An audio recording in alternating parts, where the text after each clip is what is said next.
Welcome back.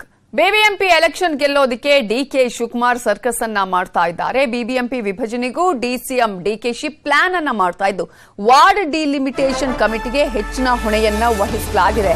ಈಗ BBMP ಚುನಾವಣೆ ಮೇಲೆ ಡಿಕೆ ಶಿವಕುಮಾರ್ ಅವರ ಕಣ್ಣು ನೆಟ್ಟಿದೆ.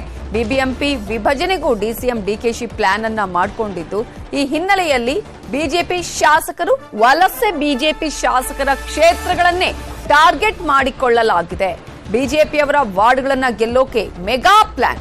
ಅದರಲ್ಲಿ ಪ್ರಮುಖವಾಗಿ ಯಶವಂತಪುರ, ಆರ್ಆರ್ ನಗರ, ಕೆಆರ್ ಪುರಂ ಟಾರ್ಗೆಟ್ ಆಗಿದೆ. ಅಂದ್ರೆ ಎಸ್ಬಿಎಂ ಕ್ಷೇತ್ರಗಳೇ ಇಲ್ಲಿ ಟಾರ್ಗೆಟ್ ಆಗಿರೋದನ್ನ ನಾವು ಗಮನಿಸಬಹುದು.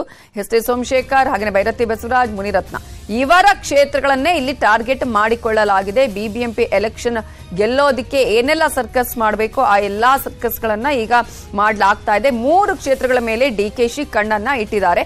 ಇದು ಮುಂಬರಲಿರುವ ಬಿಬಿಎಂಪಿ ಚುನಾವಣೆಯ ಕೇಂದ್ರ ಬಿಂದು ಅಂತಾನೆ ಹೇಳಲಾಗ್ತಾ ಇದೆ.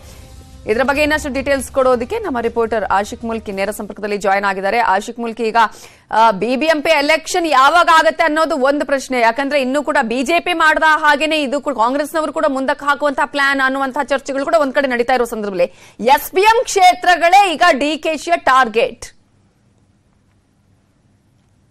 ಖಂಡಿತ ನವಿತಾ, ಈಗಾಗಲೇ ಡಿಕೆ ಶಿವಕುಮಾರ್ ಅವರು ವಿಧಾನಸಭಾ ಚುನಾವಣೆಯಲ್ಲಿ ಯಾವ ರೀತಿಯಾಗಿರುವಂತಹ ಪಾತ್ರವನ್ನು ವಹಿಸಿದ್ದಾರೆ, ಮತ್ತೆ ಆ ಒಂದು ಫಲಿತಾಂಶ 135 ಕ್ಷೇತ್ರಗಳನ್ನ ಕಾಂಗ್ರೆಸ್ ಗೆಲ್ಲೋದಕ್ಕೆ ಡಿಕೆ ಶಿವಕುಮಾರ್ ಅವರ ಪಾತ್ರ ಏನು ಅನ್ನೋದು ಈಗಾಗಲೇ ಎಲ್ರಿಗೂ ಕೂಡ ಗೊತ್ತಿದೆ.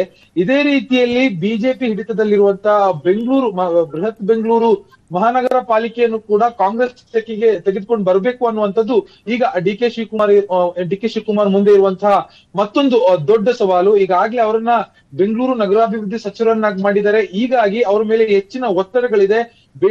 ಬಿಬಿಎಂಪಿಯನ್ನ ಮತ್ತೆ ಕಾಂಗ್ರೆಸ್ ತೆಕ್ಕೆಗೆ ತೆಗೆದುಕೊಂಡು ಬರ್ಬೇಕು. ಈಗಾಗಲೇ ಬಿಬಿಎಂಪಿ ಎಲೆಕ್ಷನ್ ನಡೆದೇ 3 ವರ್ಷ ಆಗಿದೆ. ಅದಕ್ಕೂ ಹಿಂದೆ 5 ವರ್ಷಗಳ ಕಾಲ ಬಿಜೆಪಿನೇ ಬಿಬಿಎಂಪಿ ಆಡಳಿತವನ್ನ ಮಾಡಿದೆ. ಹೆಚ್ಚು ಕಮ್ಮಿ ಒಂದು 10 ವರ್ಷಗಳ ಕಾಲ ಬಿಜೆಪಿಯ ಹಿಡಿತದಲ್ಲೇ ಬೆಂಗಳೂರು ಇದೆ. ಅದನ್ನ ಹೊರಗೆ ತೆಗೆದುಕೊಂಡು ಬಂದು ಕಾಂಗ್ರೆಸ್ ತೆಕ್ಕೆಗೆ ತರಬೇಕು ಅನ್ನುವಂಥದ್ದು ಡಿಕೆ ಶಿವಕುಮಾರ್ ಅವರ ಪ್ಲಾನು.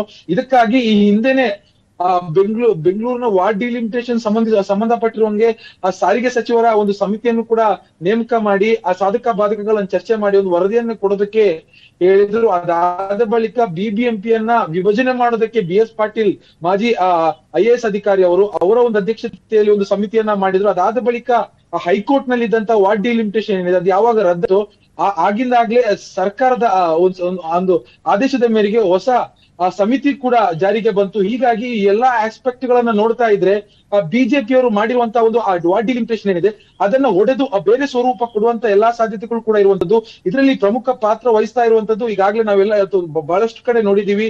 ಬ್ರ್ಯಾಂಡ್ ಬೆಂಗಳೂರನ್ನ ಮತ್ತಷ್ಟು ಬ್ರ್ಯಾಂಡ್ ಮಾಡ್ಬೇಕು ಅನ್ನುವಂತ ನಿಟ್ಟಿನಲ್ಲಿ ಸಾಕಷ್ಟು ಕೆಲಸ ಕಾರ್ಯಗಳು ನಡೀತಾ ಇದೆ. ಒಂದ್ ಕಡೆ ರಾಜಕಾಲುವೆ ಒತ್ತುವರಿಯನ್ನು ಕೂಡ ಬಹಳ ತ್ವರಿತಗತಿಯಲ್ಲಿ ಬಿಬಿಎಂಪಿ ಅಧಿಕಾರಿಗಳು ಮಾಡ್ತಾ ಇರುವಂತದ್ದು.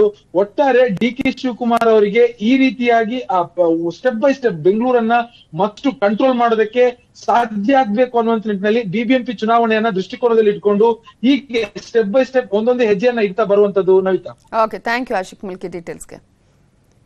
ಮತ್ತಷ್ಟು ಅಪ್ಡೇಟ್ಸ್ ನೋಡ್ತಾ ಹೋಗೋಣ ಬ್ರೇಕ್ ಆದ್ಮೇಲೆ.